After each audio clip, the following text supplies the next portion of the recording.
Warning: the following program contains explicit content, outrageous opinions, and untrained professionals. It is intended only for mature audiences. Listener discretion is advised.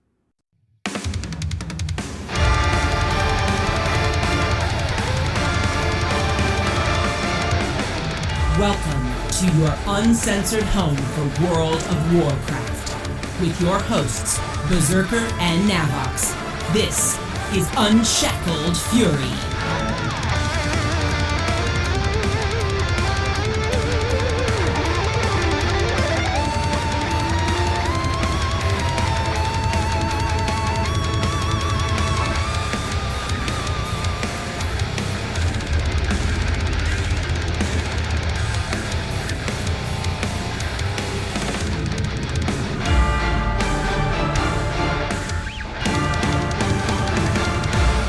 The wait for new content continues. Henry Cavill announces to the world that he plays Alliance.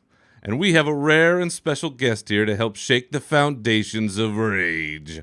Welcome to episode 88 of the Unshackled Fury podcast, your uncensored home for World of Warcraft news and opinions.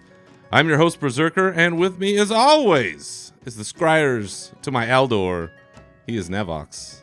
Welcome back again, sir. Man, that brings it back. That was a fun choice back in the day when we only had the 2 choices and not the 4 Covenant choices of what we wanted to pick. So much easier. So much easier. So much easier. That's yeah. right. And yes, you heard correct. So we have a rare and special guest with us here today. She's the host of the World of Warcraft podcast, Whispers of War, a self-described Dutchy girl living in the UK. And she's an all-around champion of the community. Welcome to the show, Sil. Hello, thank you for having me.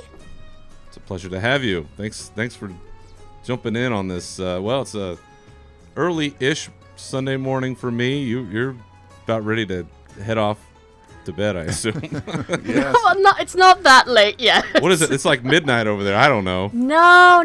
It's only 6 p.m. It's fine. Okay. Dinner time. Yeah, it's fine. Early dinner. All right, very good. Well, we don't usually have a lot of guests on this show. We're typically pretty. I don't know. Specific is not really the right word, but we really try to be targeted about who we bring on the show, and to us, it's kind of a big deal when people come on. And you were kind enough to bring me on to a show. Last year, I believe it was episode 98 of Whispers of War. So I had a debt that was owed, I feel like. So we had to get you on, and now seems like as good a time as any, now that we've had some time in Shadowlands, and as we had talked about at the time, the expansion hadn't hit yet, and we wanted to kind of reconnect when we had a chance to play through it, and we had impressions and thoughts about everything that was going on. So now you're here, and we're gonna make good on that. But before we get into like current content and what we're planning on and what we're doing, I really want folks to get a chance to know you, and I want to flip the tables on you maybe a little bit, because typically, people come on your show and you've got this laundry list of really great questions that you want to know, that you want to pry this information out of people, get their deepest, darkest secrets and fears, and put them all on display. No. I know, I'm very invasive like that. So, really, I guess the most pertinent question right off the top is for folks that don't know you, don't know your show, give the folks a flavor of Whispers of War, what the show is about, and maybe a little bit about your background.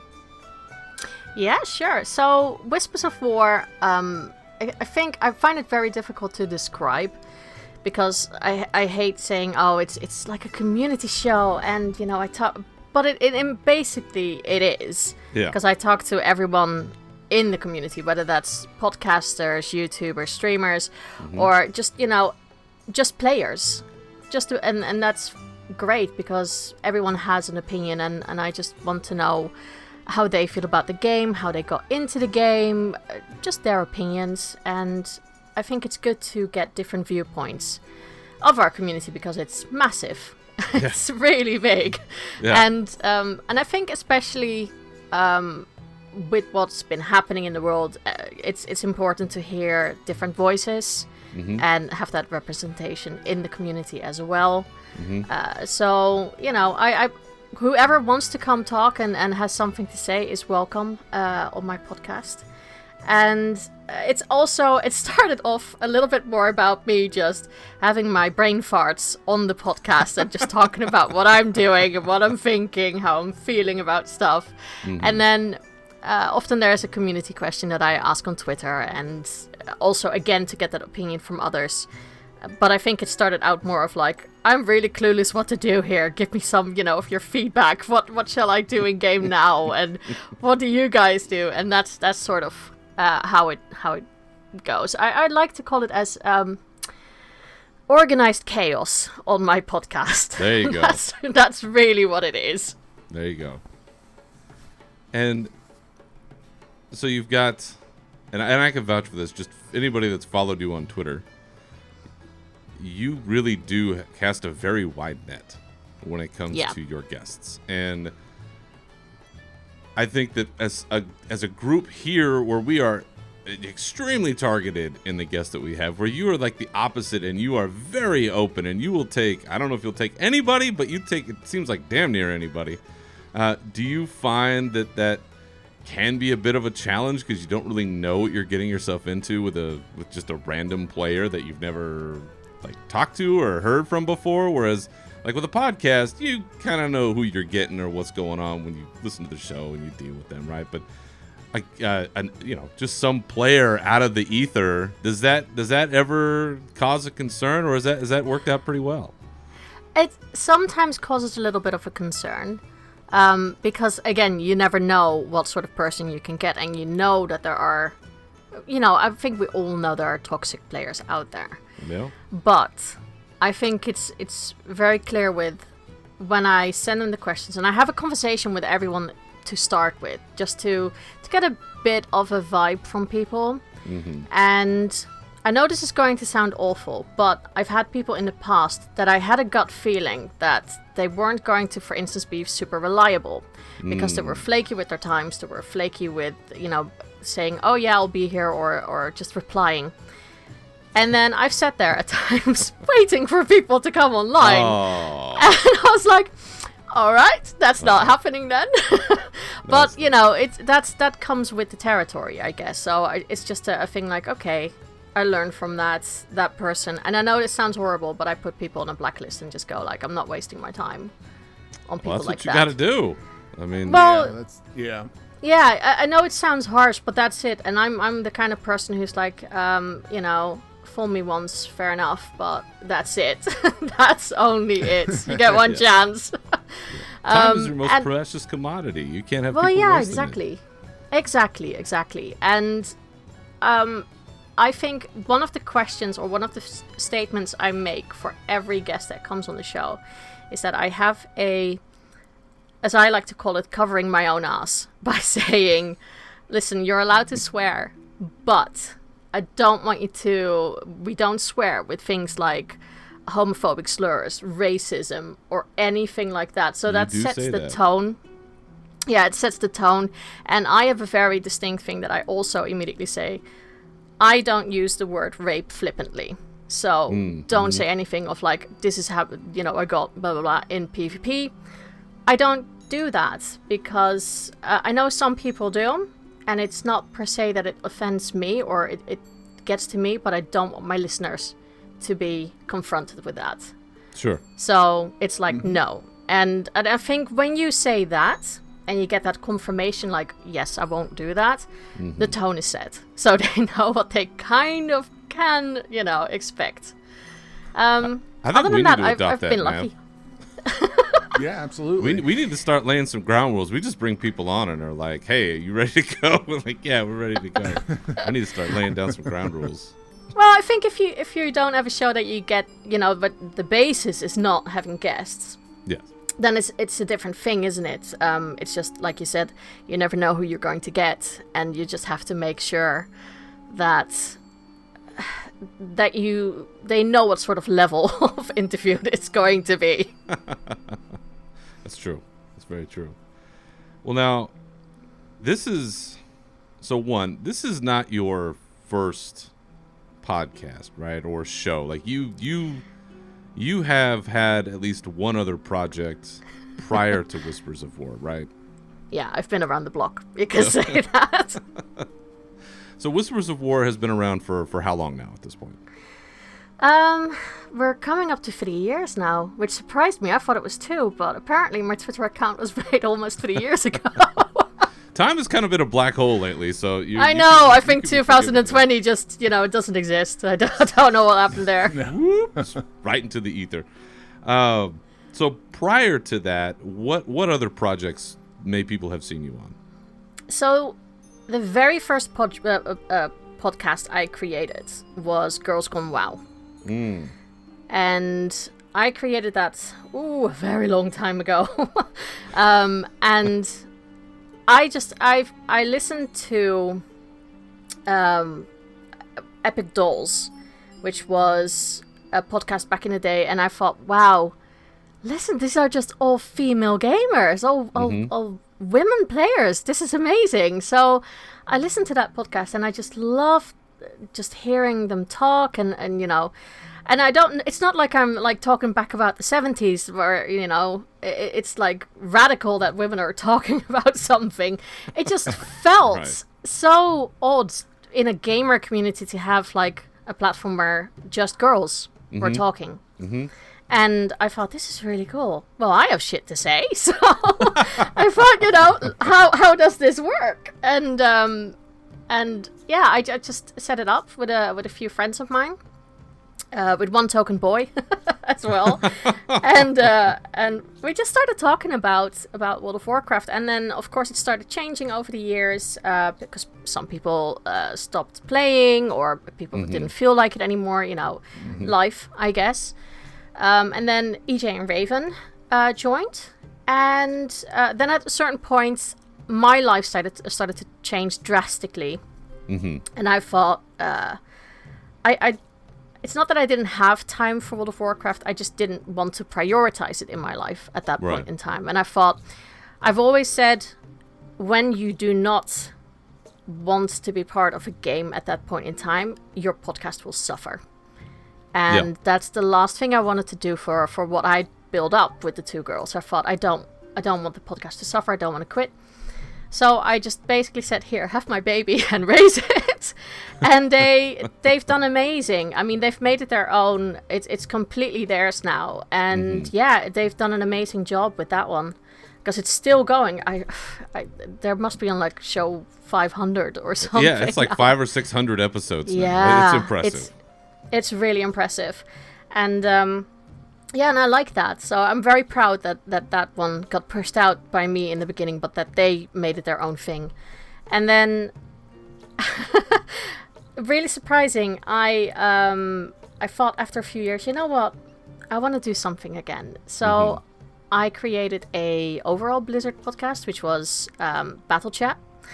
And after I think like 20 episodes, I realized, actually, I only play World of Warcraft now, so I should really change that. But I think the big one with that was that I made a lot of amazing connections in the community. So I started to talk to the guys from the Blue Recluse, Tom and Marty and Michael, and that way I got rolled into DPS, the network, and at a certain point I quit Battle Chat as well because it just didn't feel like me, and I stopped. And then I got a message from Talies and Evertel. Oh. If you don't know them, they are sort of big YouTubers. I mean, if you don't know who they are at this point, I can't help you. I know. So, because I had them on the show when they had like 1,000 subscribers, and they emailed me and said, oh, we're doing this YouTube channel. We'd love to be guests on your show. Could we? And I thought, yeah, that's perfectly. That you sound really fun. Oh man. And I had a blast talking to them. Yeah. And I messed up Taliesin's name, so that was. Oh, I've done it. I've done it. I So- called him Tristan. It's like That's right. It's one of those things that you're like, oh, I could have. And now it's like almost like a household name, really. And Yeah. I just thought, if they are saying this now, if they are messaging me and asking, so when are you going to podcast again? Mm-hmm. I can't say no. so I just decided, you know what? Okay, let's grab the community and just see how many people are still listening to whatever I say on Twitter. Mm-hmm. And I said, I need a name for the show. And what do you guys think? And would anyone actually want to hear me talk again? And I just got, I got the amazing suggestion for Whispers of War. I thought, yeah, that works. That I can Great work with name. that. Great name. Yeah, I think it's a lovely name. So I thought, yeah, I can do that. And then I just started to think of a little concept. And I had so many friends still that played World of Warcraft who all were very, very kind to be my experimental guinea pigs for questions and everything. And that's how it all progressed, I think. So yeah, I've been podcasting for 10 years with a few breaks in between. That makes me sound very old. That's pretty good. I mean, that's a pretty good track record. I don't know. We've been doing it for, five plus. Nav, a couple more with some of the other shows he's done. So I mean, it stacks up quickly. It does. It really it- goes so quick. And then you see these other people coming along, and you're like, wow, they're young, and I'm old, and oh crap, yeah. what did I do? What have I And look done at all the now? tech they're using, and how are they doing that? And why can't I do that? What's an NFT? Fuck if I know. that's right. I'm officially out of the game at that point. Yep. Well, one of the things I love about the Whispers of War name, and we talked about this when I was on your show, is that it matches the acronym, of WoW, and that is just it's like that. It's that double level of brilliance that will never happen on this show, but I think it's perfect, and it's an interesting thing to hear you say about how the genesis of all of this, right, is that you feel like you have something to say, and that you're drawn in by hearing a group of people that you typically don't hear a lot. And if it's one thing that we've focused a lot more on the community, I think, in recent years, is trying to expand, right, that tent of the types of voices that you're hearing. And there really aren't a lot of women-centric podcasts in gaming. There still aren't.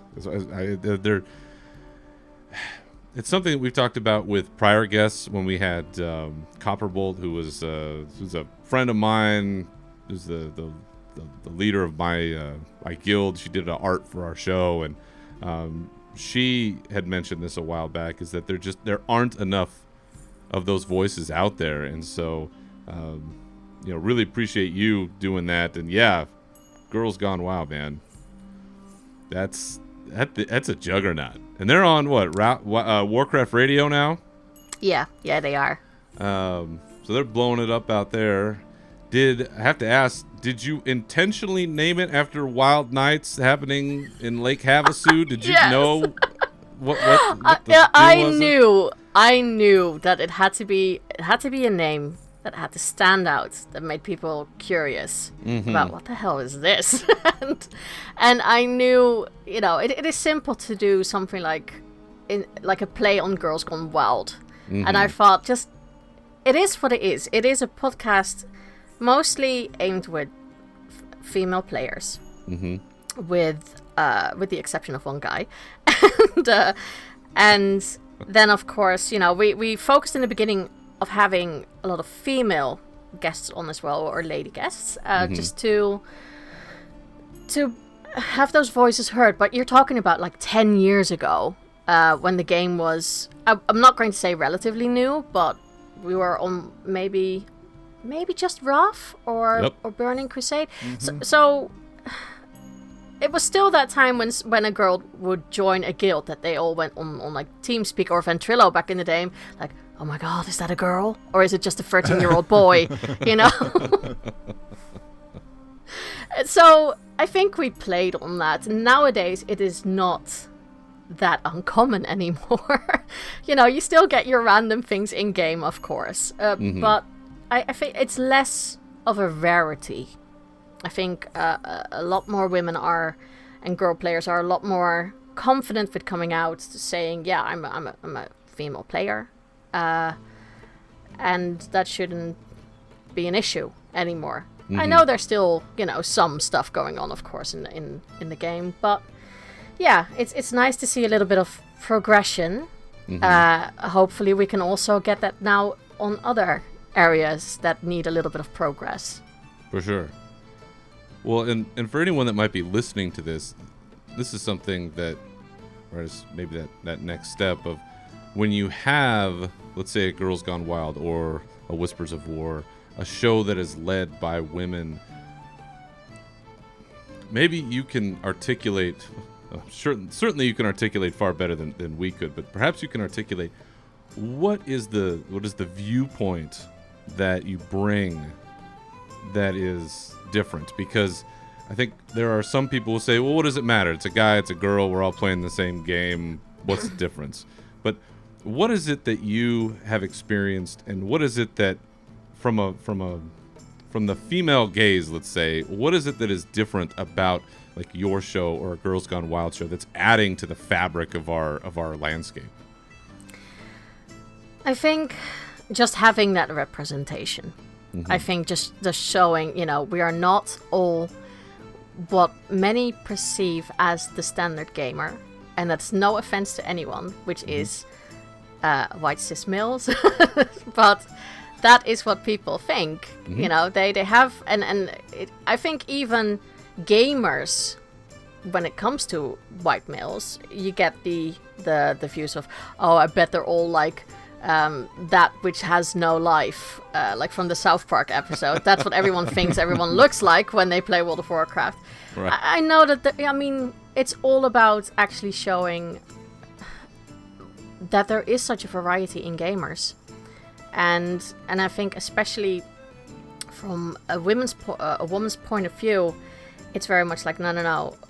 We have certain things in game that need to change. Not like drastically. I don't think anyone is like waving flags and saying we need to change this entire game. It's more about for what I found very important is that, you know, keep yourself safe in game, which is something that I've had discussions with my boyfriend about this like forever, because again, from his perspective, he, for instance, never had to worry about certain things. And I say, yeah, but if I pick a username on like PlayStation or on Steam, I always picked a name that did not show that I was a woman or a girl, because I don't need 20,000 emails or messages coming in like, oh, are you a girl? Do you want to be my girlfriend? Or you know, that always works.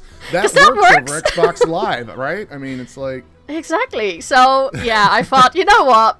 No, and I don't need. I think back in the day, I also played a lot of League of Legends. I don't need that toxicity immediately just because they might sniff out that I'm a woman. I don't need that, and I think that's the thing that a lot of women gamers want nowadays, and I think that's what we bring to the table. Like, okay, but from our perspective, you might think this is very safe for what's happening in game, and that's acceptable. For us, it is absolutely not.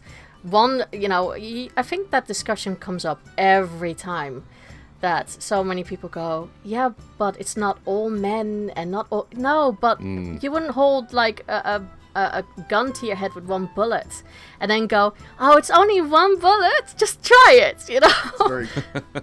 That's a very good point. Yeah, so it could be okay. I'm completely with you guys. There's not every guy is like that, thank God they're not, but what if you run into that one guy that makes your life hell in the game, Yeah. And I can't see many guys who have said, "Oh yeah, this other player has made my life a living hell by trying to dox me, by trying to find my address and trying to get send me nude pictures." It's things like that. Just the sheer harassment at times that women can get in games, and that's why I think it's important that a lot of women make their voices heard. And I think there's much more openness about it, and I think a lot more people understand where it comes from. But once in a while, you get a new generation of players that think this is completely acceptable behavior still.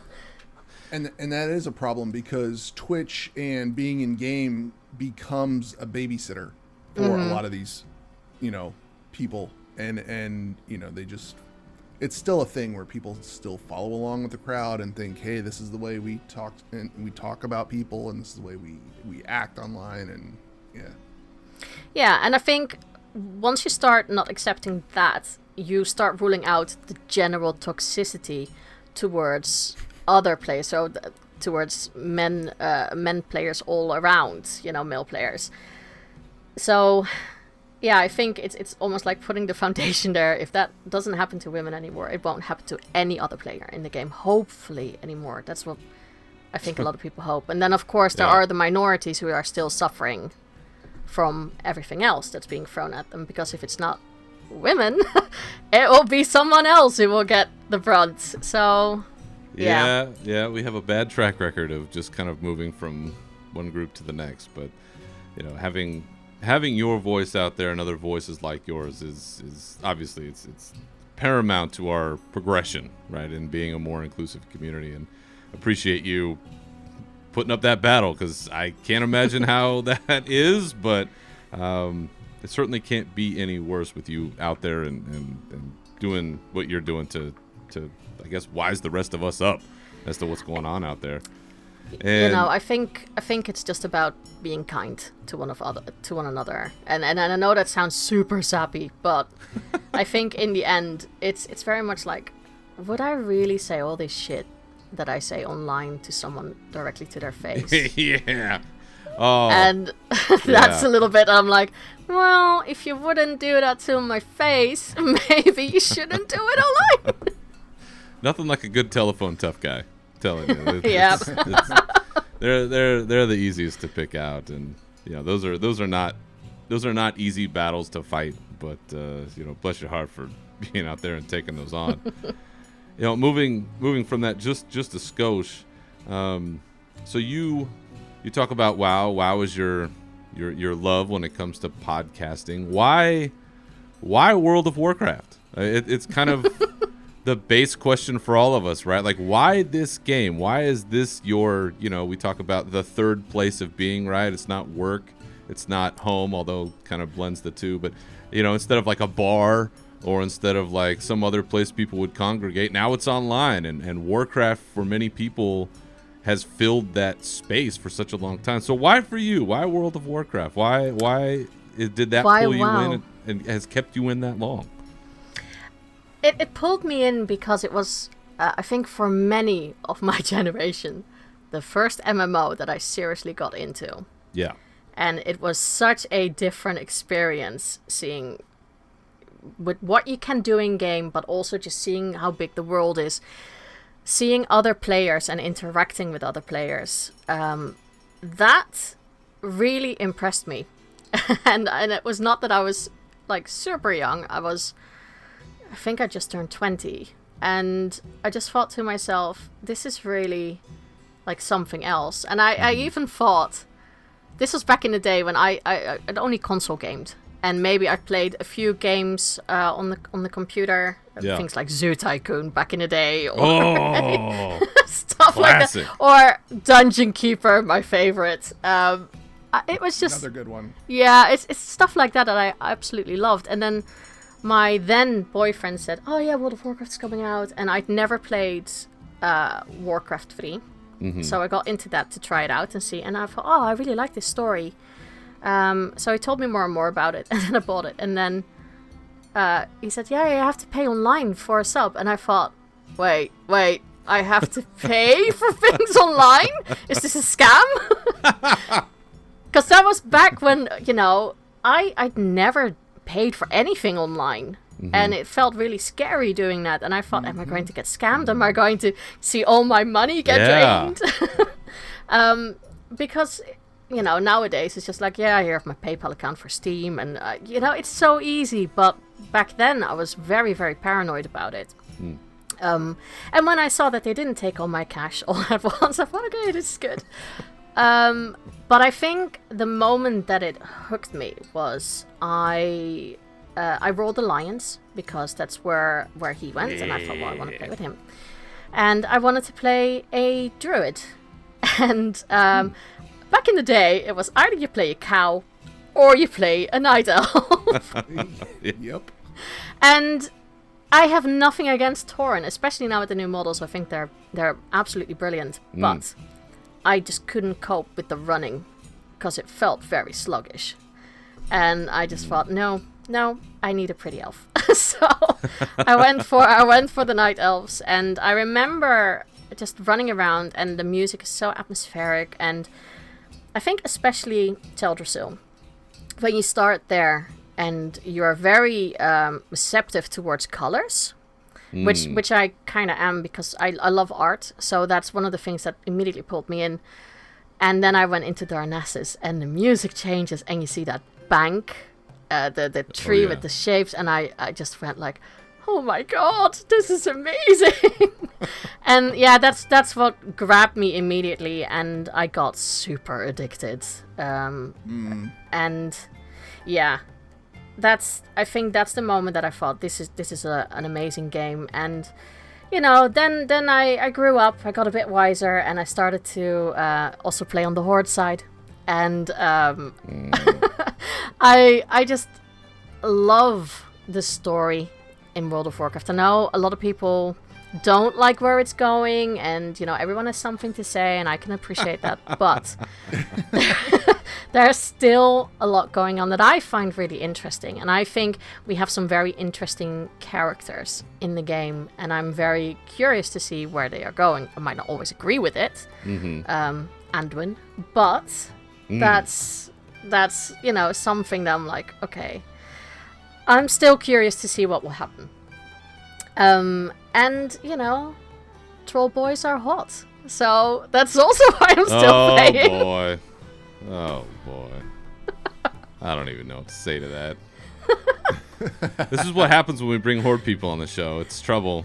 It's trouble. I don't even have to. Every time you bring on somebody, you always ask Horde or Alliance. I don't have to ask. I know what's going on here. I got the story. In all fairness, I'm very bifactional because you are. Yeah, I have both on both sides, and it's equal, and it is purely so I can play with my friends on both sides. And I don't know what it is, but there are certain races I just absolutely thirst over, and I'm not even ashamed to say it. It's just, I guess I'm at that age now that I'm like, oh yeah, that character. Good character. There's no kink shaming on this show. We don't care. It's all good. Whatever, listen, whatever floats your boat, life is short. You got to go with what's good. So exactly. And if pixels make me happy, so be it. That's right. And that's something everybody can enjoy. So that's good. Well, before we get into more game questions, there is a question that I had for you, just sort of thinking about your show and how you put things together, and having been on your show, is you have a very effortless interview style. I feel like you make people very comfortable. You have great questions that you ask. It has a very natural flow when you bring people on. Yeah. Do you have someone that you've looked to that inspired this style? Do you have somebody that kind of influences the way that you go about doing your interviews or putting things together, or is just solely just this is how you run? I wish I had a really cool answer for that, but I don't. Maybe it's because I used to watch Oprah a lot back in the day. Hey, maybe can't beat the queen.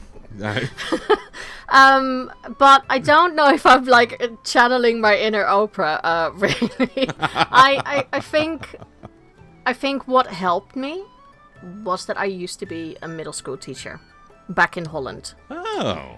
And when you when you work also as a tutor to 11-year-olds to 16-year-olds, you also need to listen to them, because I know that sounds weird, but they are going through so much.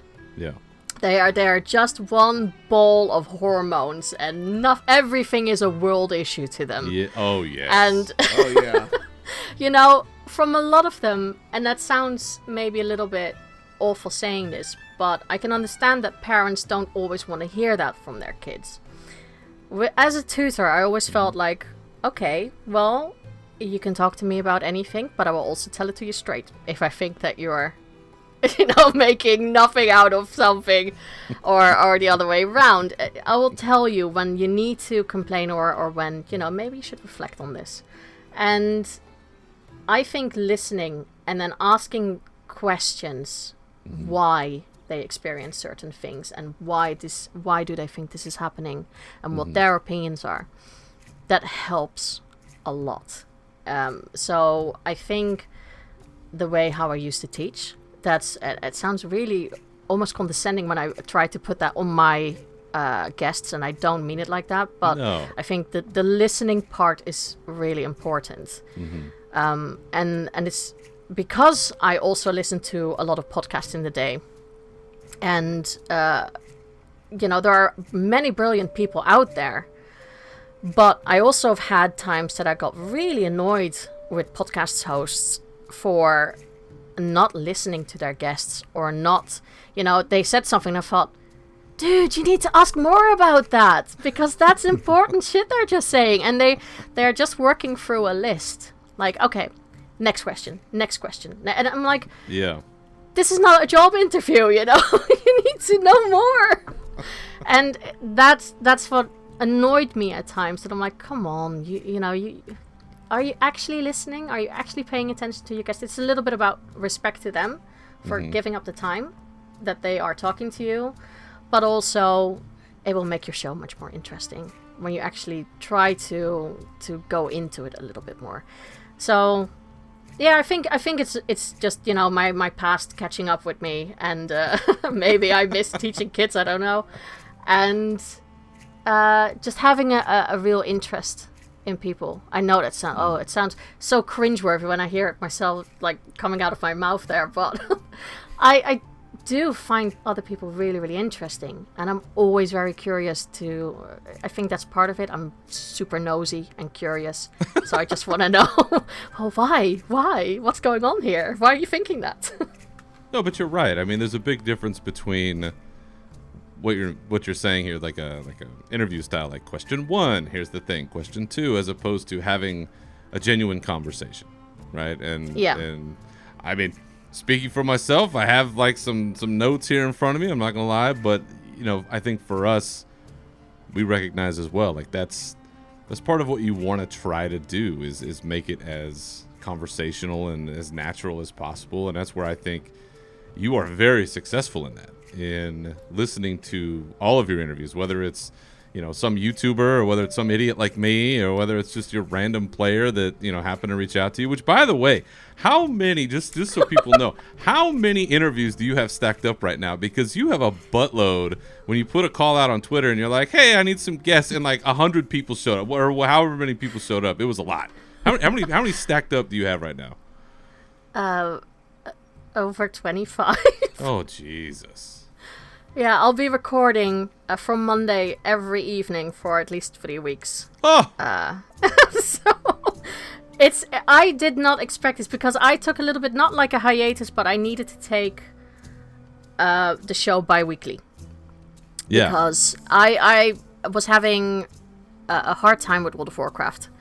And how so? That I think because as much as I love the game, I do get these moments that I'm like, okay, this storyline or this expansion, what I have to do is not particularly appealing to me, or doesn't keep me interested. So I can't play it as much as is needed at times for a podcast, for a weekly podcast. Right. In my opinion. I know others can make that work. I can't. And, Well, I have you nothing couldn't. You couldn't. That might be past tense now. Yeah, it's different now, because I have some projects on the way. Oh, Yeah. So I tend to keep busy, but I was very much just not feeling it for a little bit. I think with Shadowlands, I think the concept is brilliant, and I like the world. I just don't like some of the grinding you have to do, and I know some people say, "Oh, it's not a grind because you get renown everywhere, left, right, and center." Great, but it still feels like a fucking grind to me. So I don't argument like here. that. Yeah. I don't like stuff like that. Oh yeah, and I need Thorgas to get this, and I need to nothing. Yeah, it just didn't really appeal to me. I didn't enjoy, and this is weird because I used to be a raider back in the vanilla days. I've raided for all the expansions except for Cataclysm because fuck Cataclysm. amen. Cataclysm had its, but raiding was awful. And I was was just hard. like, it was really hard, especially as a healer. Did not like that. And I was just, there's something about the raid mechanics now that are, I don't know, maybe I'm like too old now and I have too much of a, ooh, what's that kind of like attitude that I don't, I can't compete with some of the younger people in my guild anymore, and I'm not that much of a try-hard that I'm like, oh, I need to get the numbers up. I'm always like, hey, someone has to be at the bottom. That will be me. That's fine. And Did you pick your faction, or did you pick your covenant because you actually wanted to pick it, not because some DPS chart told you to? well, in a way, because I play Druid at the moment, the covenant I wanted was apparently also the best for what my class is. Perfect. Because convoke the spirits is fun. but I wanted to be a tree hugger, and I thought let's stay with the Night Fae and everything. But I am not the kind of person who looks up and goes, what is the best thing? Because that can change. Blizzard might go with the next patch, what, we're changing all of this, you don't get this anymore. And that should not be the basis of my spell rotation. That should not be why I play that class. They can nerf you in the ground with other stuff anyway. So I don't know what it is. I love Shadowlands for what it is, but it didn't have the appeal for certain things that I was doing, unfortunately.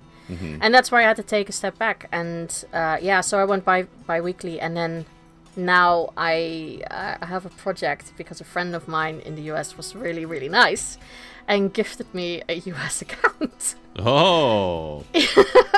So he said, let's run some dungeons together. And I said, yeah, that's great, but I have an EU account.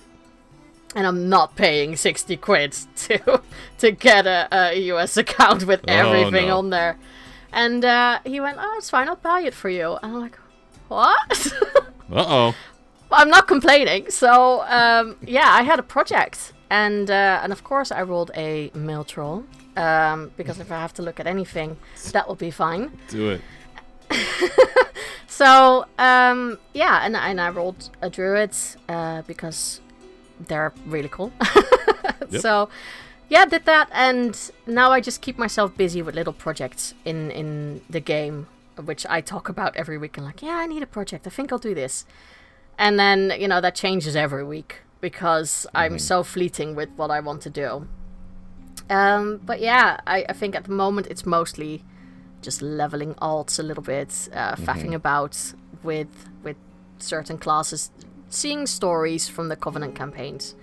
That's what really still keeps me there.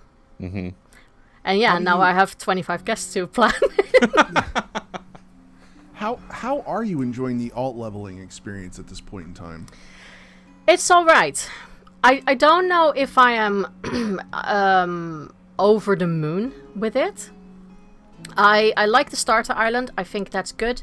It goes really quick compared to if you just have to level from 1 to 10 in the normal starting areas. No, do the fucking island. It goes so much quicker. But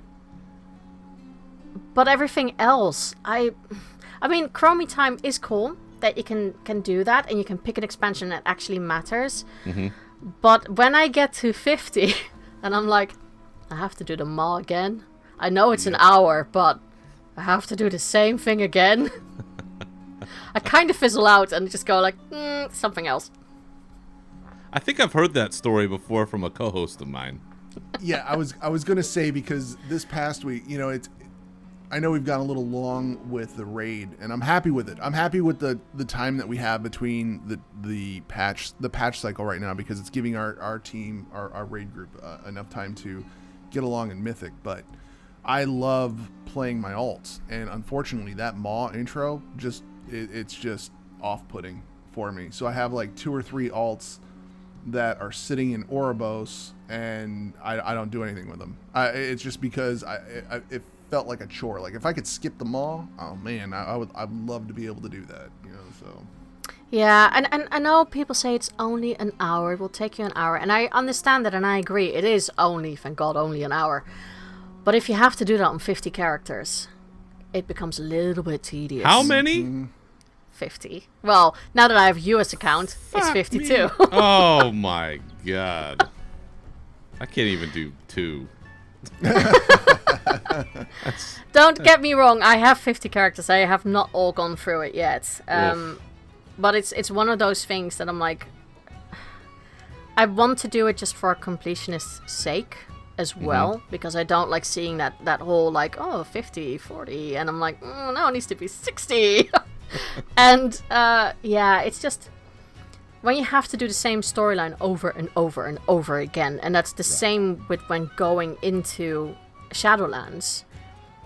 It's a little bit too fresh still to keep doing that repeatedly. So I tend to fizzle out once I reach the Maw, and I'm like, yeah, done now. Up to the next alt. Yep. Yeah, Nav has mentioned his dislike of that intro. I have yet to bring myself to do it a second time. I'm still on my main. As we've discussed, I only have my one main that I've had for now almost 14 years. I envy you. I envy you. I don't know, because as we've talked about, and this is one thing I really appreciate about you, is that you have a very global and holistic way of looking at like our community, at our game, like the whole thing. I have a very narrow, singular view of like basic ass human going through the thing, and like I've seen the story, I'm good. Now the difference being is that, as you mentioned, with the Covenants, right, you've got these 4 independent stories that are part of the whole, and I have yet to see the other 3 outside of Kyrian, and I do want to see them, especially since we're going to be apparently fighting Kel'Thuzad. I don't technically know that Kel'Thuzad is back, right? Because I haven't played through the relevant Covenant to know this information. So I'm like, what? Kel'Thuzad? Holy shit, he's back. News to me. So 52 characters. Oh my god. Like that just gives me like heart palpitation just thinking about it. The thing is, people go like, why do you need 4 rogues? Why do you need so many, like, and I'm like, well, because it's rogues. But also, I'm a role player, and I know that a lot of people go like, oh, what of those? Oh, Moonguard, here we come. And funnily enough, I also rolled a character on Moonguard for that precise reason. I thought I need to, experience this, because in all fairness, Argent Dawn EU, we have the same with our Goldshire. But I think I've been on role-playing servers for a very long time. I started off with a PvE server, and then they introduced RP PvP servers, and I thought, you know what, let's try this out. So I've never looked back, and I've never gone to a PvE server after that. And I've moved all my characters at a certain point to Argent Dawn, which is the biggest RP server on EU.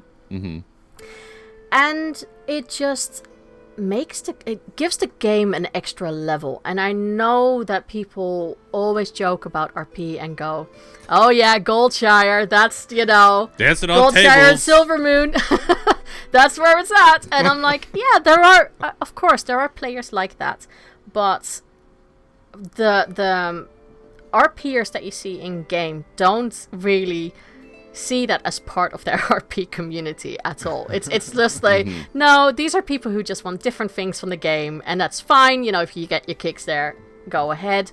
But there's also another side that is just roleplay, and for me it gives that extra little bit of dimension to my characters. So when I create a character, I really don't just go like, oh yeah, this looks pretty.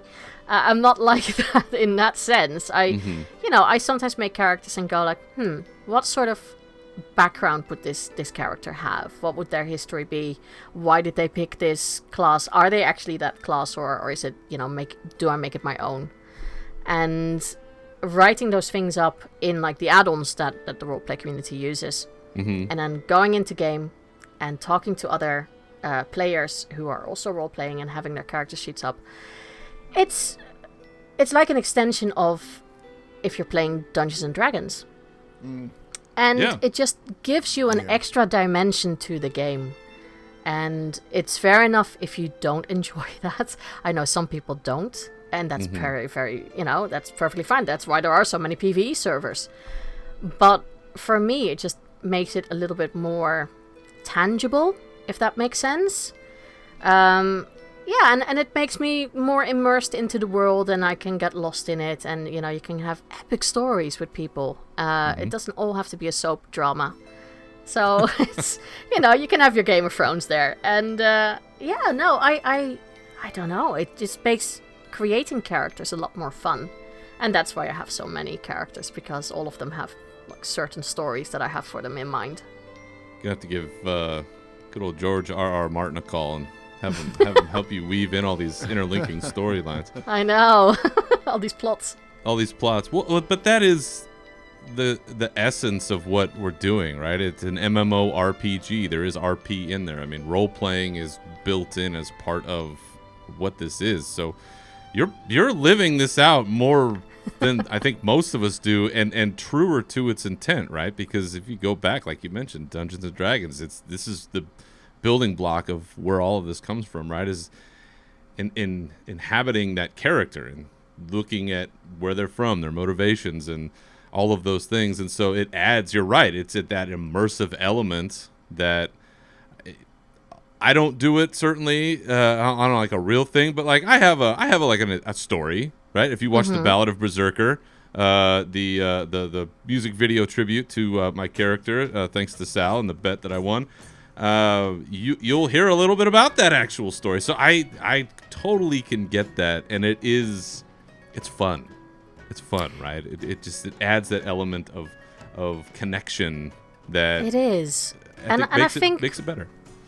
I think people shouldn't underestimate role play, because I know people can be very dismissive about it. But seeing that, like for instance, the World of Warcraft RP community, how many creatives there are in that who write, and I'm not talking about the / fanfic stories, even though there might be some really good ones out there, but we've read one on here. There are some pretty decent writers out there, but also just, the sort of, like, if I have to describe it, normal stories. There are some really good writers out there, and people who could probably, looking at what they write, could work for Blizzard with storylines or quest lines or anything like that creation. There are so many artists out there who create the most amazing artwork for their OCs. And just seeing that and seeing cosplayers who get into their characters, that I think, people shouldn't underestimate the roleplay community and just dismiss them and think, oh, they're all the weird Goldshire people. That's not really what it is. There's a lot of creative people in there as well. I think, why would a show like Critical Role be that big if people didn't like immersion because of roleplay? Exactly. Well, done well, it's unbeatable. Right, like Critical Role is. Did you watch the Diablo run that they did at BlizzCon? Yes.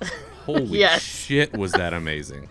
Like that's the creme de la creme, right? Like that's the best that you can get, and you have to take those opportunities to watch that stuff. But I'm thinking of like the real low rent like versions of this that to your point, that is I think what a lot of people think of as just people screwing around in Goldshire and running around with no clothes on and going up to the rooms and this and that.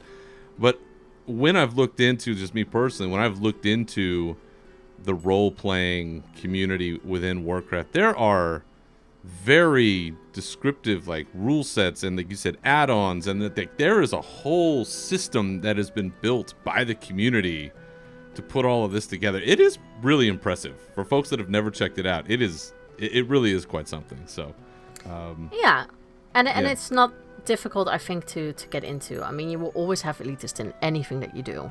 There will always be people who say you're doing it wrong. But if it makes you happy with what you're doing, just keep doing it. You know, you're not hurting anyone else with it. Yeah.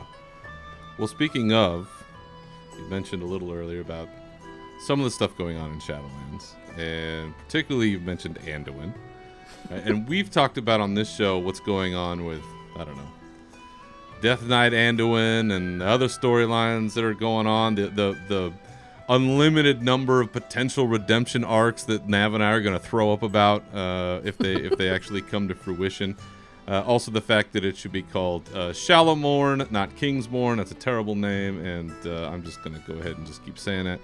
But what is it about what's going on, maybe in particular focusing on Anduin, what is it that's not quite fitting for you at this point? I think after seeing that cinematic, I thought they did my boy dirty with that. Really. Yeah. I thought, no, I don't.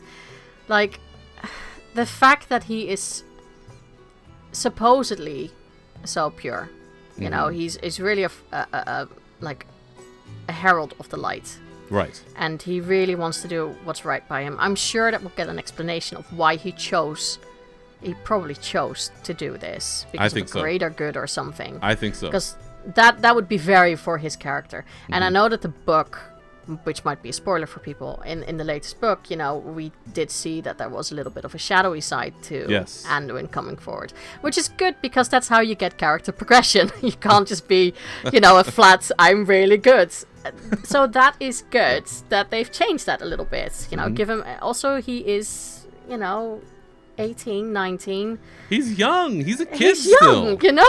Yeah. You can't, and a lot of shit has happened to him. So I'm sure there is some anger in there as well. That's right. Sometimes you gotta go behind the 7-Eleven and pound a few, or, you know, do it, you know, snort a rail. I'm not saying he should be doing drugs. I'm just saying, you know, you gotta work out this stuff. You go somehow. for your rebellious stages, you know? Yes. It can't just be going over in a disguise over to Goldshire and trying to grab a pint. There's got to be a little bit more to that, even though that was a great scene, and I appreciate that from the book. But I think because it's such a great scene, because it makes him more, you know, less of like, oh yeah, look at him, he's like the perfect prince, always everything is great.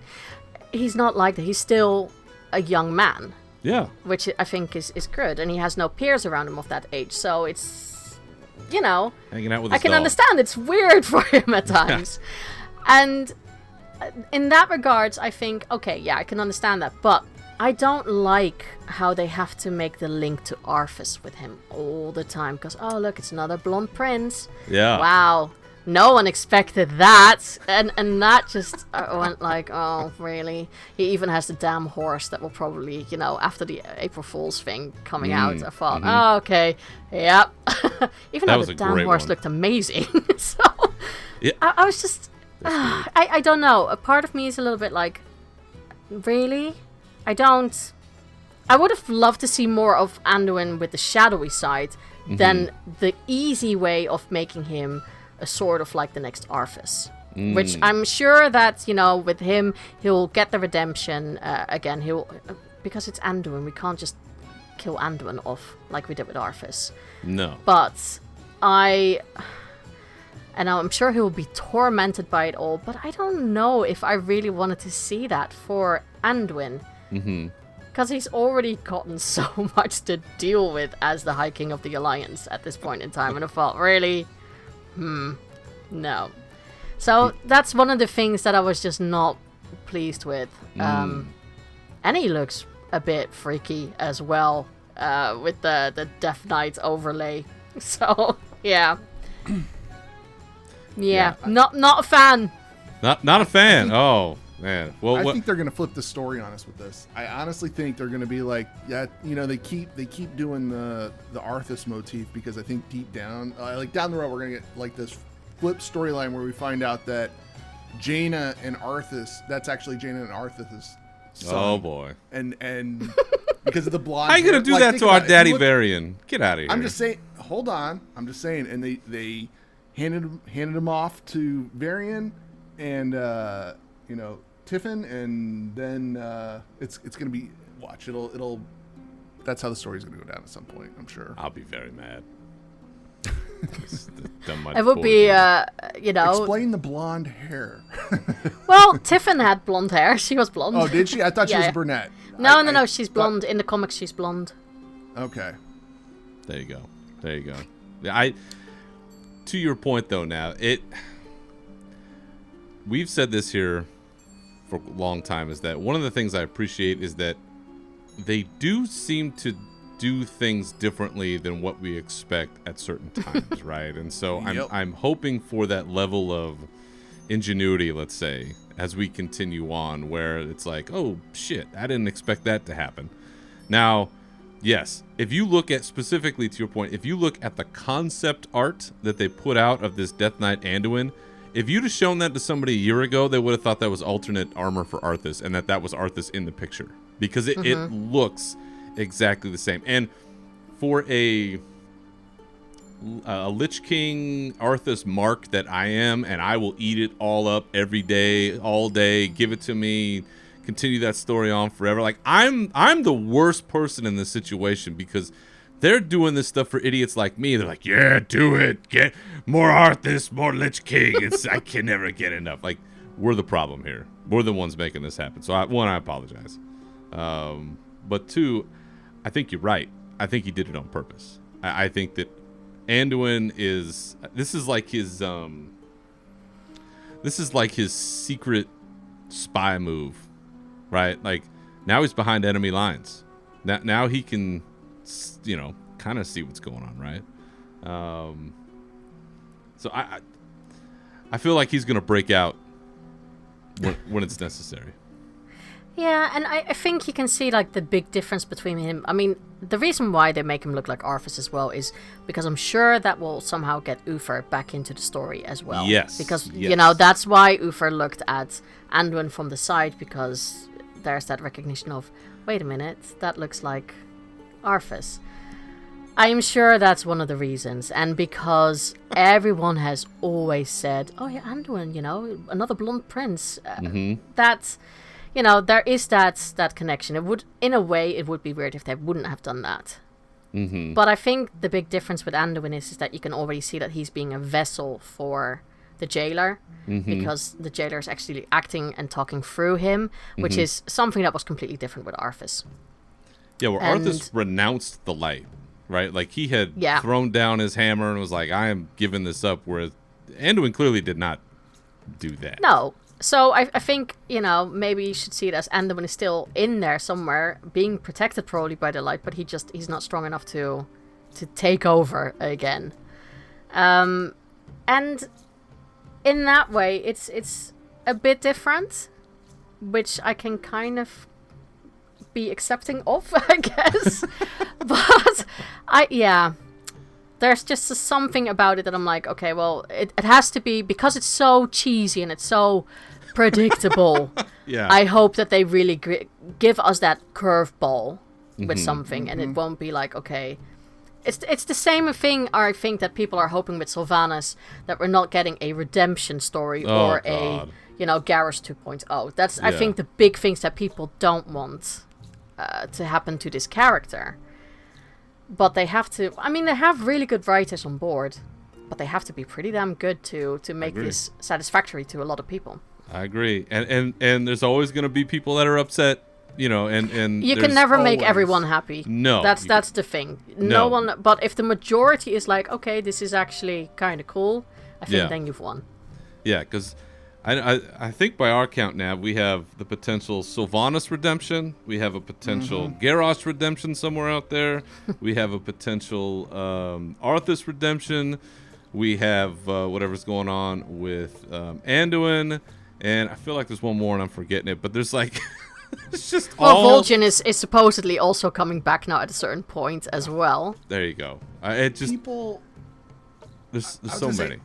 There's so many, and people tend to enjoy the the motif of the bad guys doing some good, in the sense that you're seeing them, fight against the evil. Like, it's the same thing in modern day, television series that we're seeing right now. It's like, that character's really cool, but we know he's really a bad guy. It's like everybody loves the Darth Vader turn on the Palpatine deal. Come on now. Yeah. It's anybody that watches pro wrestling, a heel turn in face, like a good guy turn, bad guy turn into a good guy, and then like helping out when you thought all hope was lost. People love that shit. Like, it's just, it's that emotional switch, right? Where you're like, man, everything is bad, it's all hopeless, and then that surprise comes out of nowhere. And I think that that's part of what we're hoping for here, right? Because going into 9.1, so let's talk a little bit more about that.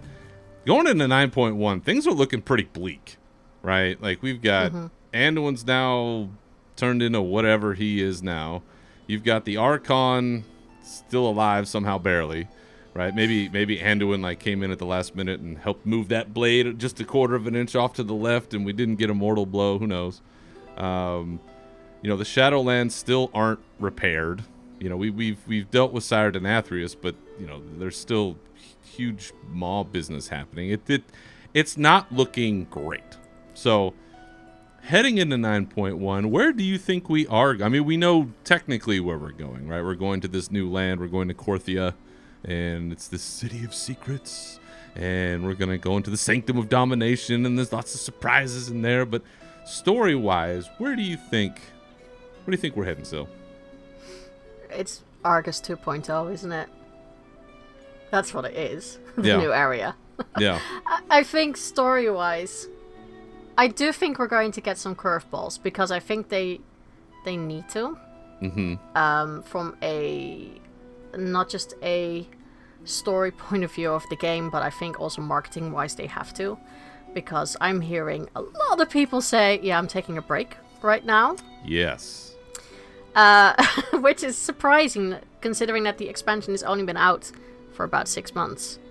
So I think that the longevity of this first rendition of Shadowlands, that surprises me a little bit, that the reaction is already like this. And I'm not saying that people who are still playing it like 24/7, that's not that's completely valid. There are people who are enjoying this to the max, but I hear a lot of people say the opposite at this point in time, which I find not worrying, but just a little bit like, interesting that has happened already. So I think they need to start revealing a few more things, and that's what I'm hoping for with the next patch, that we are actually going to get like our Red Wedding, I guess. Something, just to go back to Game of Thrones. I hope something like that you like, wow, holy shit, what just happened? And, and not just with the whole fact with Anduin, because I think we could all see that going that way. But yeah, really something that you're like, what just happened? And make people want to figure out what's going on and actually go like, no, I need to do all the Covenant stuff now because things are being revealed that we need to know, and that would be really good. Story-wise, explicit, I wouldn't know. I'm not that intelligent that I can go, yeah, this will happen or this will... No. I have no idea. I'm sure that we will hear more about... considering that Sylvanas will be in... as the final boss, I think, with the new raid. Yes. I'm sure we will see something happening there. I don't think we will kill her. No, I don't think so. honestly don't think we will kill her. I'm very, very hesitant about the whole redemption thing that might happen. I think it won't be like that. I think it will be something else. How do you split the middle ground there? Because we've talked about where maybe she becomes the new jailer, or there's some sort of thing where she's, she somehow explains her intentions that is somehow somewhat satisfactory to somebody, but with like the whole thing that happened with Teldrassil, the fact that Tyranda's still out there somewhere, like it's really going to require them to thread a needle. But do you see like a middle ground there, or is it just something else entirely? It would be interesting if they could do something with the Night Warrior and Sylvanas, and if that somehow and I'm taking a wild step, but something maybe that she becomes the new Avatar or something, and just because of what she is and how she is, that suits her much better, and that she can actually be not like benevolent, but maybe more towards that part, more like a warrior of something like justice or anything like, or retribution. I could see something like that maybe happening to her, just to throw a little bit of a curveball.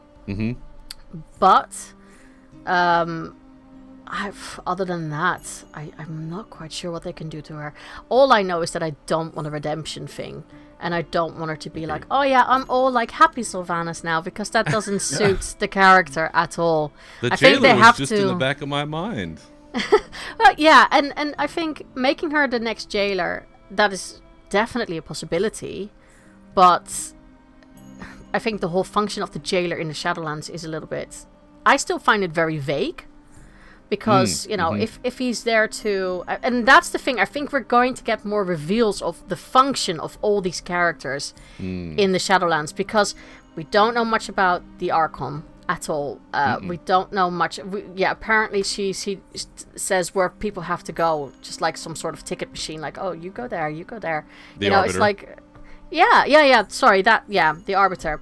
And that to me, just... And then it's the same with all the, like, the leaders of the Shadowlands, like Denathrius, they had a function as well, but you never really know what that function is. They're just, I'm a leader, and I'm like, well, why? Why are you the leader?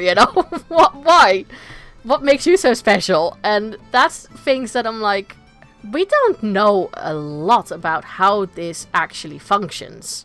We know that the Shadowlands are there, but why does it function the way it does? And we know what we've been told. Exactly. Yeah. Exactly. And even so, I'm like, well, yeah, but one part doesn't function anymore. What happened to the jailer? Why does he say brother? I'm your brother and everything. And I those are small things that you're like, well, why does there have to be a jailer? Or what will happen if there's no jailer? It's things like that. And if he was there, it must have been a punishment because he was all chained up. How did that happen before then? What was going on before? How did he get out?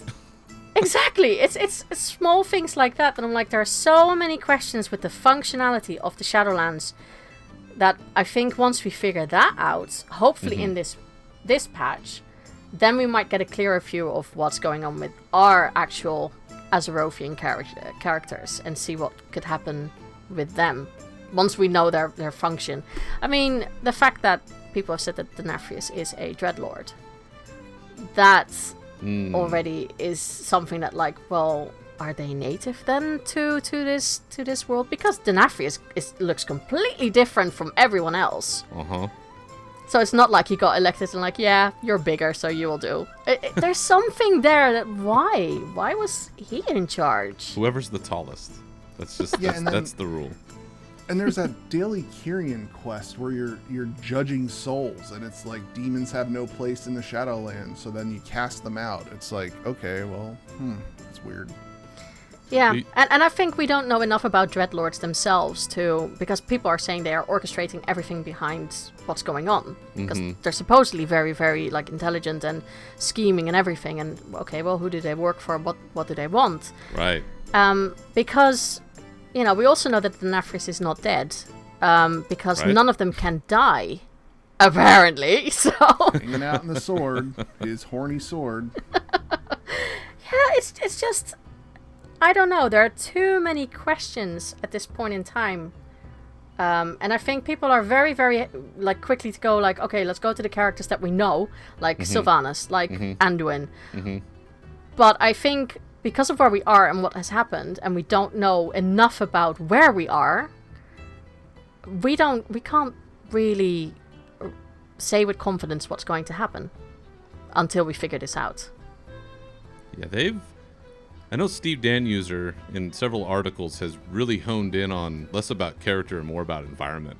And I think what you're picking up on there is right on the money, because they've talked about how the Shadowlands, how different it is and how its kind of makeup can change and what it has access to, and you're right. There's so much more about it that we don't know yet, and it seems like that part of the story is going to open up. But you're right in that there is a lot of this that, you know, if you accept it on face value, okay, this is how all of these things work, but that doesn't seem to be where we're going, in the sense that they do lay these little hints out there, right? Like, this is what they're really good at, is, oh, this person said this thing over here, this person said this thing over here, and oh, now it all makes sense, right? A patch or two later, and you're like, oh shit, I didn't pick up on that.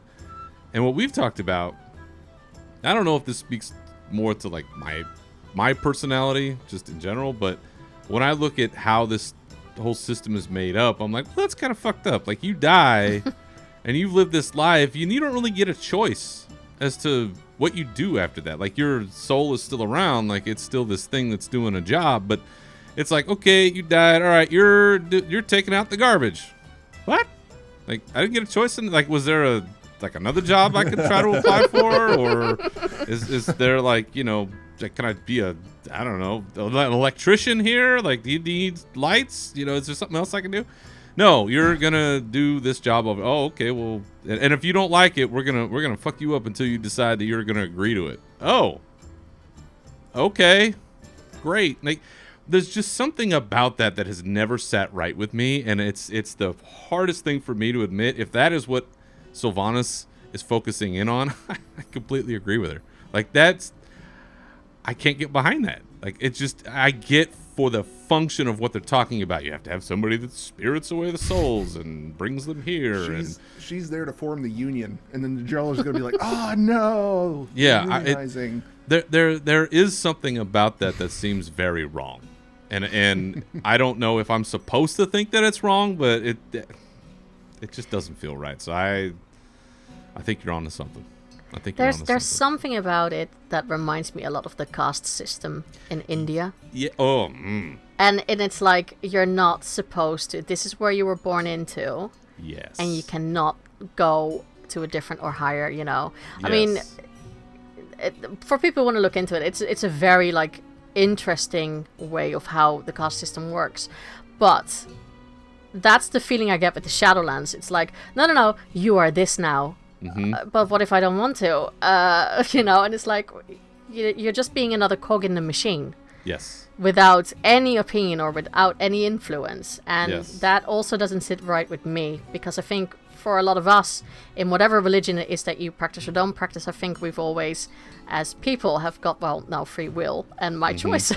Mm-hmm. And you don't get that at all in the Shadowlands. It's like, nope, this is where you go. No, not at all. And it's perfect that you bring up that specific caste system, because there's also, as I'm going through on my lunch breaks these days, I'm rewatching Deep Space Nine, which is the greatest of all the Star Treks, and fight me. There is a great episode where the Bajorans, if you follow along, right, where the Bajorans have an emissary, right? That's Cisco. Well, this other guy comes out of the wormhole and says, no, I'm the emissary, and everybody has to go back to their caste system. And you see people trying to go from where they are, trying to pigeonhole themselves back into this old school way of doing things, and like, it doesn't work. And people are upset and unhappy, and like, obviously it falls apart because you can't join the Federation if you do that kind of thing. So that's how that goes. But I just recently watched it. I'm like, shit, this is like the Shadowlands. Like, this is exactly what they're doing. They're trying to jam people into these slots, and they're just not jiving with it. And it's weird as well, isn't it? Because you have some big religions in Azeroth. I mean, but like, there's no mention of them at all in the Shadowlands, and it's just like, well, I'm sure that most religions are based on what happens in the afterlife with you. And then it's like, look at the Taurens with their Anshu and the Earth Mother. Mm-hmm. Well, where are they supposed? And then I see Taurens in like the Carrion, and I'm like, how does that connect to each other?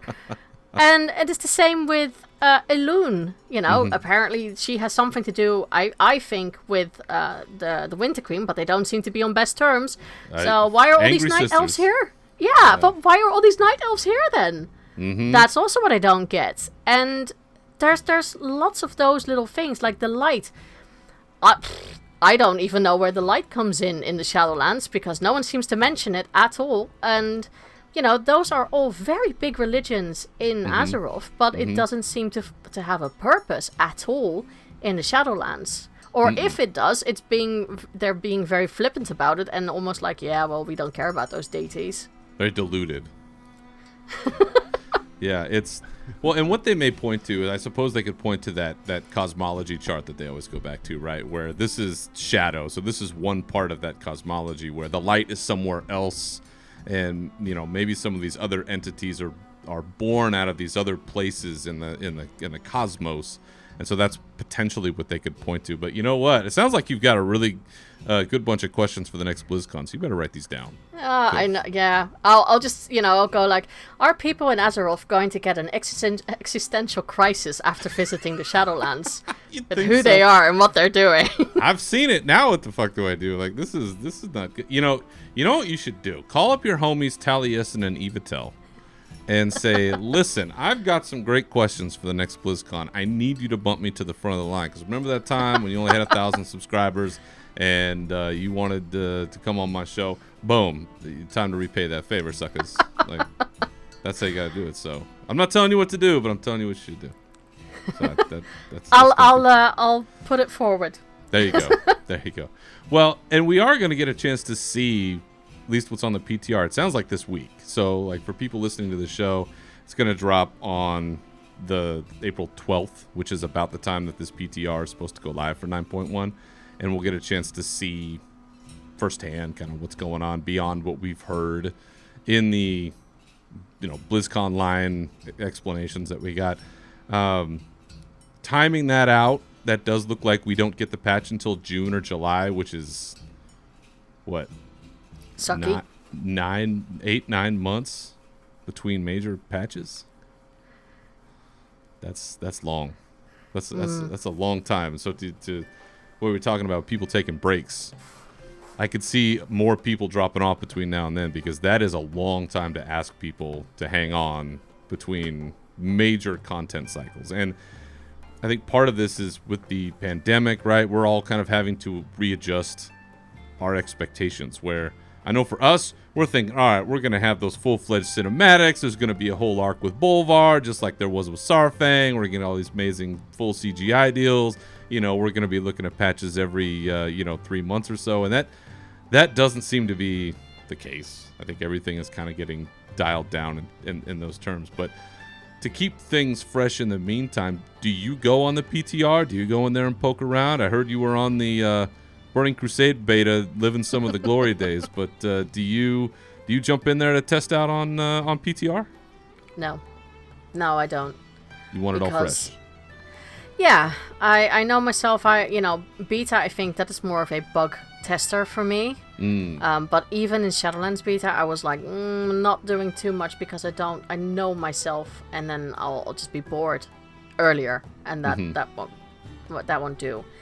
But PTRs, I tend to stay away from. If I want to know anything, I'll just go to Wowhead and just look at what they've data mined and go like, oh, that's interesting. But I'm nowhere near much of a theory crafter when it comes to specs that change or anything like that. Or like what they're going to do now to the tanks with damage or not. Those are things that I'm like, if it happens, it happens. There's nothing I can do about it. I'm more interested in story, but I would like to experience it myself when it's there and it's all for us to experience at the same sort of level. Do you avoid spoilers? No, because I can't anymore. I might have tried in vain, but I'm too much on the internet, so I can't. It's very hard nowadays. It is, I should be like a hermit and not have the internet for that time and just go off Twitter, go off every social media platform that I have, and I can't because unfortunately with a podcast, that doesn't really happen. It's very hard. I will say I think I have fought the good fight. I know Nav doesn't have the same sort of problem that I do. He'll read and go on anything, right, buddy? I mean, you don't care. I love spoilers so much. Yeah, he's all about it. So thankfully, I have a couple of friends that kind of keep an eye out for me, and they'll go, Berserker, don't look at Twitter today. Wowhead's got some fucking thing before the jump. Don't look at it. And so I will go. I'll try to go like a day or two, and I'll be like, well, I'll just do nothing on my phone while I'm going to the bathroom, I guess, because everybody brings their phone, and let's not lie. So I will try, but inevitably, it's like when we talked about spoilers for BlizzConline, you can't avoid everything. It's just when that Bolvar, a couple of years ago, when that Bolvar image of him up at the top of Icecrown, when that image got leaked, I mean, was I happy about seeing it early? Not really, but was it the fucking coolest thing I'd ever seen? You're damn right it was, and so it kind of softened the blow a little bit to see that. But it's very hard. It's very hard. Yeah. And I don't blame you for giving up the fight. I'm foolishly trying to hold on for something. I'll say one thing that I know I sound like an old fart when I say this, but I do miss the old times. Yeah. When, like the first time when we got Burning Crusade, or the mention of Burning Crusade, there's a different sort of hype when people know nothing about an expansion that's going to drop. Yes. And, the only thing we got told was we're going to get 2 new races, Blood Elves and Draenei. And everyone was like, Draenei? Draenei? What the hell are Draenei? And then you saw all these broken images and people were like, we're getting that on the Alliance? Because, there was nothing yet for new Draenei. Right. Or uncorrupted Draenei in game. And just getting tidbits of that and seeing that maybe like 2 weeks before the expansion dropped, that was something that... it brings a different sort of hype because you really go in blind. You know a little bit of what's going to happen, but you don't see any cinematics. You don't see any like big details. You really have to find it out yourself. Yeah. And there is something incredibly charming about that. And I think it's a shame that a lot of people might have not experienced that. Yeah. And I know there's something to say for, if you want to be cutting edge and have that top end rating guild, yeah, you need to be on top of everything because you need to preemptive already figure it all out what's going to happen. But I think it was quite a shame when people already knew what the new expansion was going to be, and that people were already making debates about it. I'm like, come on, guys, can we not just like wait until everything and just be like, holy hell, what is this? I don't know what's going on, and just have that surprise, which we still in a way get with the cinematics because they blow them out of the water, but it feels less overwhelming than it did when they first announced Burning Crusade.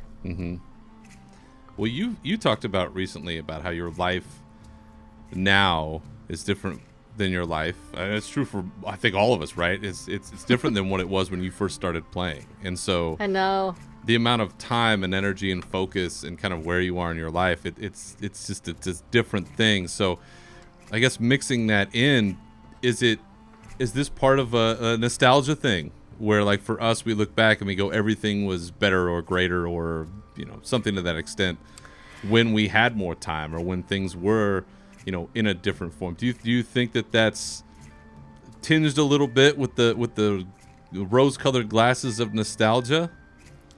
There is part of that. Yeah. I'm absolutely certain there's part of that, and I know that we as people have all changed. Look at how many people went back to Classic, and then after, there's still some there's loads of diehard Classic players out there, and I'm happy for that. But a lot of us who went back were like, oh yeah, this was the best thing ever. And after 2 weeks, it's like, fuck this, I don't have time for this anymore. I need to do the washing now. I can't just sit here for 24/7. Yeah. So, I think a lot of, and that's where that ties in with, getting everything already that we know. Like, okay, this is coming out. I know now maybe I want to save my money for a sub or not. Or, no, I don't have time to set away for this. I can take some time off now or whatever. Yeah. That I do think also as a society we have changed. We need everything quick, and we need it now, and it's just how we have changed as people. I mean, looking Very at much like so. Teenagers now, they pick everything up so quick and they can get bored really quickly, and there's nothing wrong with that. It's just they get information overload. Yeah. Because that's how we are. Yeah. But I think it is part of nostalgia. It's like back in the day when people said, "Oh, black and white TV was so much better." Was it? I don't know. Was it? I don't know. The quality of that footage, sometimes it does look pretty good. I do get surprised, but rolling that into perhaps one more question is that you started doing the podcast thing a decade ago, right?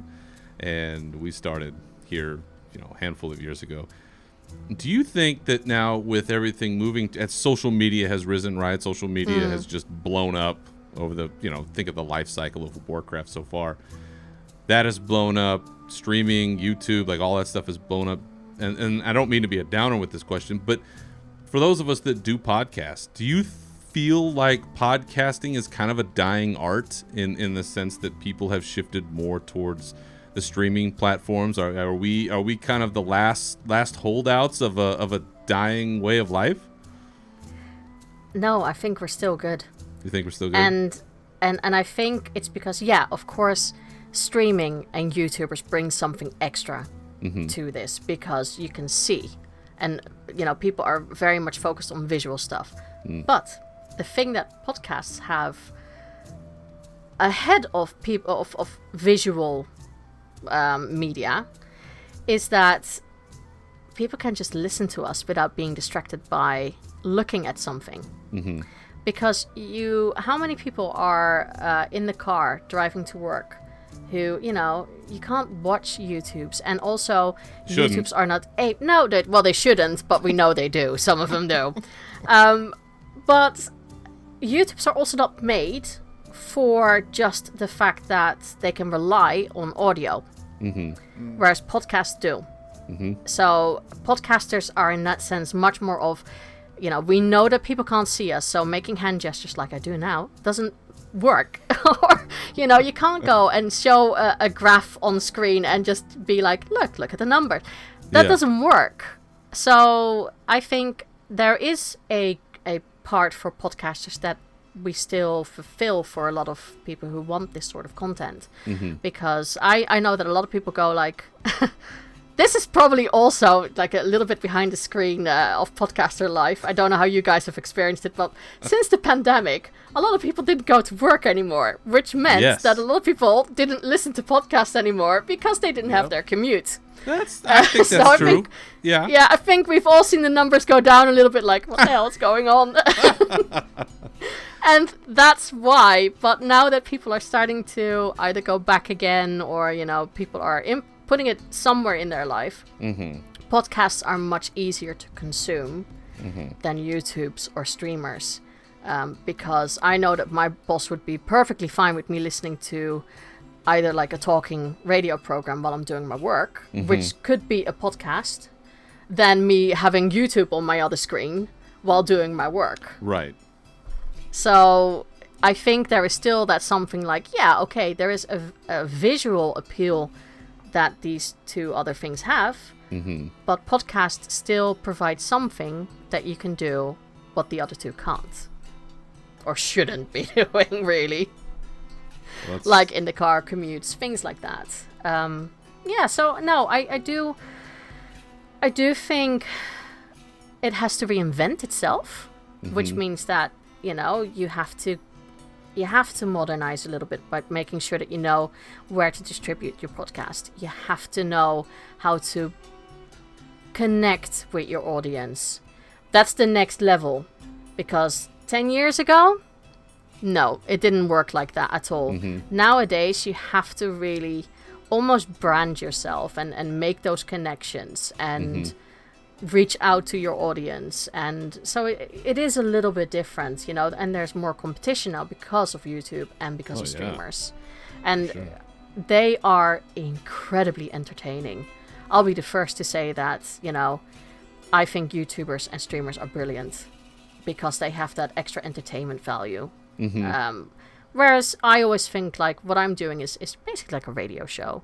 So I have to really rely on what I say, who I have on, and what sort of content I bring, because I can't rely on visuals. So, it doesn't add anything. So I have to work maybe a little bit harder. But then again, you have YouTubers like Taliesin and Evital who blow it out of the water with what they do. And Yeah. I'm not shitting on everyone. I think everyone works hard for where they are.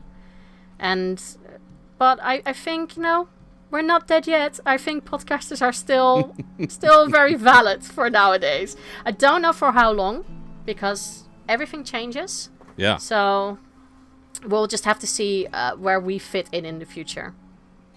Well, that's great to hear. I know the 5 or 6 listeners that we have. Certainly, I think we might have dropped down to 4.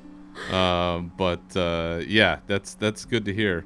We'll certainly keep doing this thing till the wheels come off, which I think we're You guys are already underselling yourself, honestly. You guys have...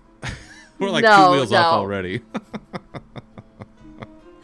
Well, I appreciate that, but we're running a little bit long on time, and you've been very gracious with us in answering these questions and with your time. And before we head out, do you have time perhaps for a couple of listener questions and maybe one other little bit? Yeah, of course. Oh, fantastic.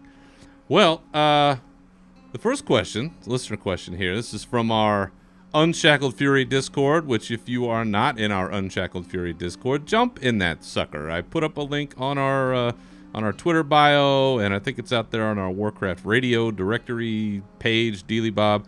And still, yes, you should get a Discord for your show. To answer that question for you, go ahead and just do that now.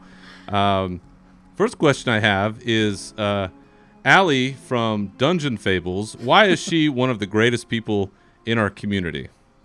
Aww. She didn't actually ask that question. I'm asking that question about her because she submitted a question. But Allie is the best. Allie is the best person in this community. Seriously. Slash also Demi Fernov. I have to say that because I have a girl romance with her going on. I can't not say that.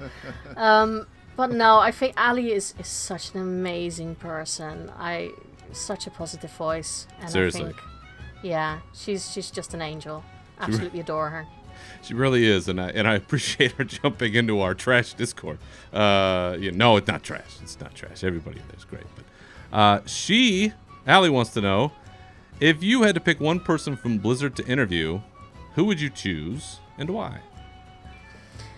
Ooh, I think I would want to go for someone, not a big name, and I know that sounds maybe a little bit controversial, but I feel like they already have so many people, interviewing them. Mm-hmm. I'd rather put someone in the as much as I can with my podcast. I would rather put someone in the spotlight who is very creative. So I would want to ask someone from the art team.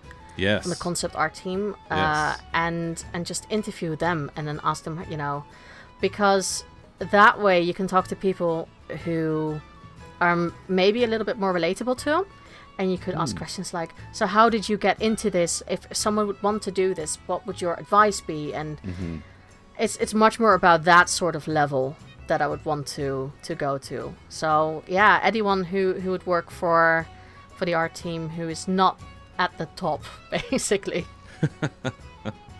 Like a Chris Robinson, but like maybe one step down. Yeah. So, somewhere in there. Oh, that's Somewhere in there. I think others, I know that they're not technically Blizzard employees, but those are the voice actors. I would love to talk to the voice actors. They're ridiculous. Yeah. Those panels absolutely. are fucking wild.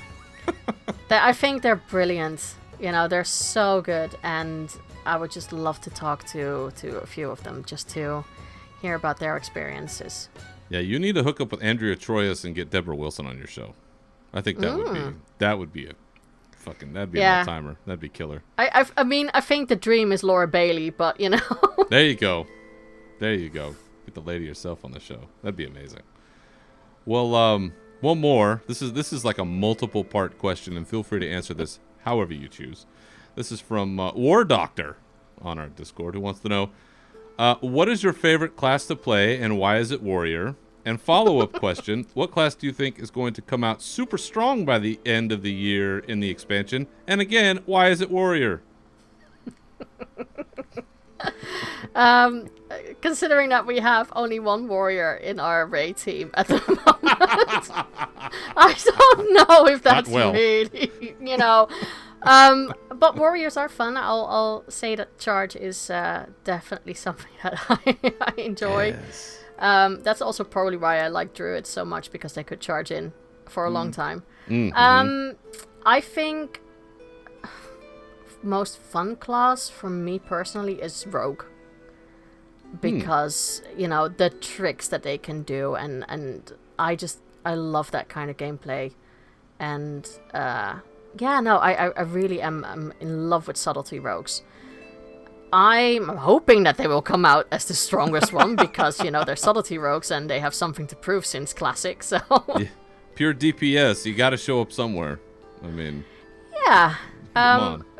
But you never know with Blizzard, you never know. One day they can love you, and then the next day they're like, no, you go in the trash right now. And yeah, that's really what Nerf it's to like. the ground. Exactly. It's like, oh yeah, let's switch this button.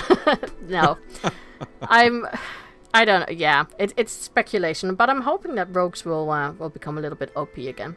Rogues. All right, rogues. Well, sorry, War Doctor. I know that I know Sorry. what you'd hope there, but don't worry. Nav and I will never leave you. And, well, Nav will leave you by going arms, but that's another discussion for another day. And we'll leave our guest out of this. So, thank you for answering all of your questions. Or all of our questions. You're not asking questions. We're asking questions. We're asking questions here. One little piece of business. I had actually asked you about this before we recorded and before we jumped on. Asking if, since you do a question, this is Nav's idea. Credit to Nav here. You ask everybody what their whisper is on your show. You want to know that is. Well, for us, we like to know, what are you raging about? Because this is the House of Rage. This is what we do. Yes, it's tongue in cheek, but that's what we like to know. So we wanted to know from you what rage item you had to bring to the show, and you had one I thought was really good. Why don't you tell the folks what is this thing here that we should all be up in arms about? Why the fuck do Worgen not have tails? That's a great damn question, and I had never realized this until you brought it up. What is going on there? It's the same thing. Like, every time I say that, people go like, they don't? I'm like, no. And it doesn't make sense to me, because there are like, a warg in game has a tail. Yes. And and I know, if we're looking at cultural movies, that a lot of werewolf movies, they don't have tails, which is also one of my things that I hate. I'm like, no, you're supposed to be a giant ass wolf. They have them in World of Darkness. Why does this version not have a tail? It just does not make sense to me. And I hate it, because I'm like, well, look at Vulpera, Tauren, even pandas with the short tails. They all still have tails. Yeah. But Worgen don't. And how the fuck does that work? I mean, your snout is completely like... Don't say things like, well, they don't have because their spine is not that long. Excuse me, their whole skull changes into a fucking snout. So why the fuck do we not have tails? I don't understand it. It feels incomplete. It feels wrong. We need tails. That's messed up. You had brought this up, and I went and immediately looked, and Nav did a little research on this as well. I was shocked to find out that this was the case, and apparently there was a mess up in I think it was the Before the Storm book where Christy Golden accidentally gave Gen a tail or something like that. But they have confirmed canonically that they're not supposed to have tails, and this absolutely blows my mind, because how do you not have a wolf creature without a tail? We still have vestigial tails, right, as humans. Like, we still have that little thing that's in there, right? I think most of us do. But how does that not happen? Like, what the fuck? It just blows my mind. Unbelievable. Yep. They need to fix this right away. This should be a whole patch that's just Worgen tail. Yeah, and it's also like the rules don't apply. Like rules apply to some and not the other. If you look at the backstory of the Worgen, and correct me if I'm wrong, didn't it stem from a night elf? Some sort of night elf became a Worgen at some point, and it was a druid. It's a curse. And all of the druids, hold on, here we go. All of the druids, when they shape shift into a cat, have a tail. So what's going on? You know. There it is. Yeah, and You know, druids I know, were dogs. followers of Goldrin, I think. Was it Goldrin? Like the wolf deity, and that had a tail. I'm like, well, what? What? What? I mean, the cat's tail has like 23 bones in its tail. You know, it's like, so it's got bones. You know, so and a dog, you know, can have between 19, 21, something like that. So you know, I don't understand, you know, why the rules apply to some animals and not all animals, and in shape shifting. You know. Eventually, we're gonna see Varian as a wolf somewhere in the Shadowlands. He's gonna have a fucking tail. So. Please make that happen. Make that happen. That's the way it's gonna go down. So, well, thank you for enlightening us on this. This is a scandal. I know it's wrong, and again, like you say, you know, I like the science part of that. Cats have so many bones in their tail. Also, especially with Worgen, just think about it. They have running wild, right? Yeah. So how do they steer when they go running really fast? Because they don't have a fucking tail. It's a balance issue, right? Like you have to. Or they just crash into things like my cat. I mean, they run at high speed towards something until they crash into something. Oh, yeah. If my dipshit golden retriever can prove anything, it's that, yes, you're just banging everything in the house all the way through because you're just so excited about kibble. So. And we all want to see Gen be a happy boy by wagging his tail. So don't take that from us. That's right. Poor Gen. Oh my god. That's a whole other show for a whole other day. Well, listen. I think we've said it all. I think we've said it all today here on this episode. And I want to thank our fabulous guest, Syl, for shaking the halls of rage with us here today. Other than Whispers of War, where can people find you out there, Syl? Well, you can find the podcast on, I think, any podcast platform out there now. So if you just look for Whispers of War. I am on Twitter as well, my personal one, in which I go on many of these kind of tangents. So just go to McMonkeys, MC Monkeys with a Z. And yeah, that's where you can find me. I sometimes stream horror games and then get scared by my cat, who thinks that's hilarious to jump on my chair then. So that would be twitch.tv/McMonkeys with 2 Zs. That's me, if you want to see someone play video games really badly. And for our American audience, a Z means a Z. So just so there's no confusion. Because if you're dumb like me, I've been in the UK too long. We'll just have to, get our Americanized version of this in here. So yes, follow her there. Follow her along. She's a great follow. A lot of very funny and witty insight coming from there. So give her a follow, folks. She's great. And other than this fine program, where can the good people find you on the internet, Navox? I am on Twitter. I'm at NAV_OX. As for me, you can always find me on Twitter at BerserkerRage and this show at Unshackled_Fury. Feel free to contact the show with your questions, comments, or complaints by going to unshackledfury.com. And you can find this show wherever you get your podcasts, including Apple Podcasts, Google Podcasts, Amazon Music, Stitcher, Spotify, and Pandora. So once again, thank you for listening. Remember to keep your swords wet and your banners high. And we'll see you next time. Farewell.